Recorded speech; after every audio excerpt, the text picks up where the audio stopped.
Hello, Facebook friends, /YouTube viewers, Bree here, and it is time for page 13.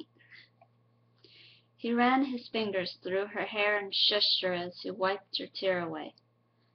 "This might not be what you planned, sweetheart, but it's working out the way it should have," he said, kissing her cheek. She looked up at him and felt afraid of him, of what he had become. She knew he would do absolutely everything to keep her by his side. She even knew that would mean she would have to stay by his side to protect Josh. "You'll learn to love me all over again, Nicole," he said, rolling over on top of her and kissing her. He looked deep into her eyes and rolled her over into his arms. "You should get some rest now," Drake said. "How can I sleep after what I've done?" Nicole cried. "What you've done was realize there is no escaping this now. Or me," he said. He smiled, closing his eyes and going off to sleep. She too fell asleep after an hour of crying. He woke up and covered her up and smiled. He put on a robe and walked out to make sure Matt was getting their breakfast ready.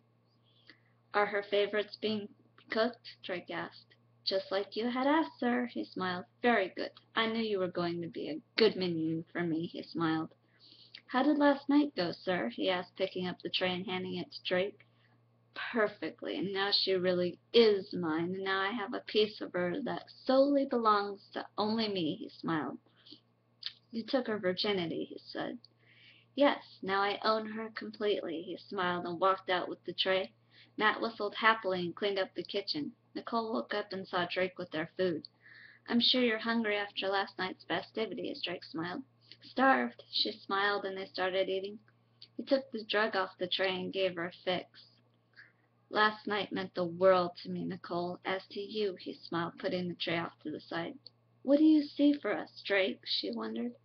"I see us happily married and living right here in our own house," he smiled as she sat there and looked ahead. She was in quite a pickle. And that, my friends, is page 13. Next will be page 14, and until then, see you later.